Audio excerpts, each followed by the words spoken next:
Kita tentu setuju jika sesuatu yang sumbernya buruk akan menghasilkan sesuatu yang buruk. Sama seperti bibit tanaman yang buruk pasti akan menghasilkan tanaman yang buruk ataupun buah yang buruk. Demikian juga kehidupan manusia.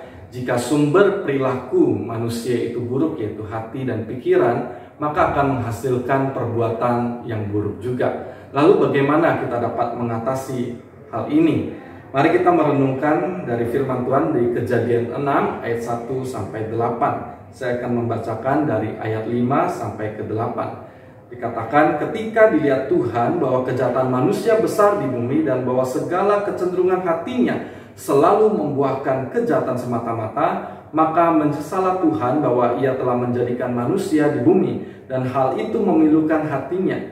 Berfirmanlah Tuhan, aku akan menghapuskan manusia yang telah kuciptakan itu dari muka bumi, baik manusia maupun hewan dan binatang-binatang melata dan burung-burung di udara, sebab aku menyesal bahwa aku telah menjadikan mereka. Tapi Nuh mendapat kasih karunia di mata Tuhan.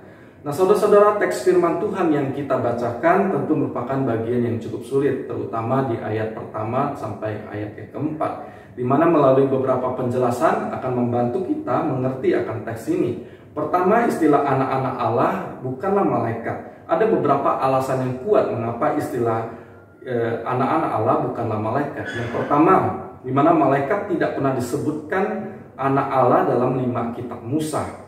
Kemudian di dalam Matius 22 ayat 30 dan di dalam ayat-ayat paralelnya seperti di Injil Markus dan Lukas menunjukkan kemustahilan akan hal itu. Yesus berkata bahwa ketika manusia dibangkitkan, orang tidak kawin seperti malaikat. Jadi malaikat tidak kawin dan dikawinkan.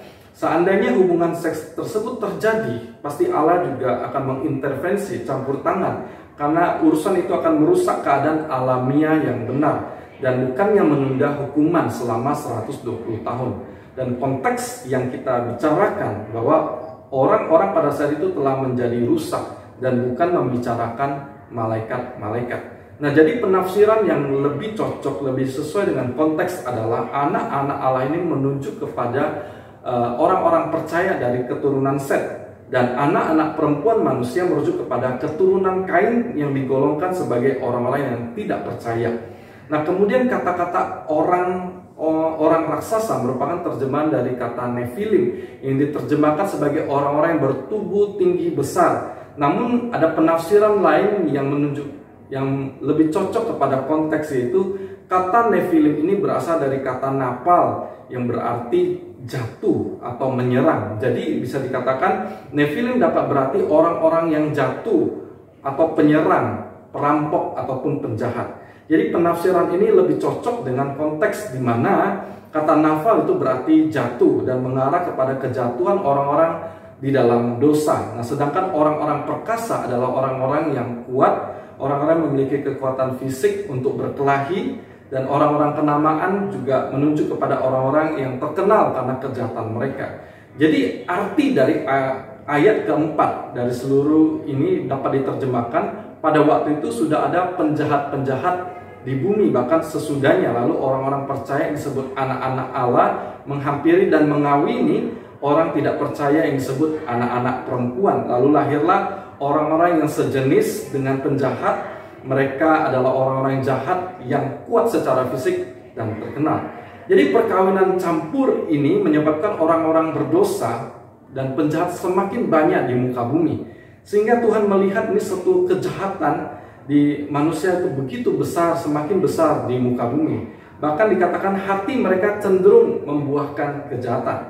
Nah, hati adalah pusat dari sumber perilaku dan pikiran manusia. Jika sumbernya rusak, maka seluruh kehidupan pasti akan menjadi rusak.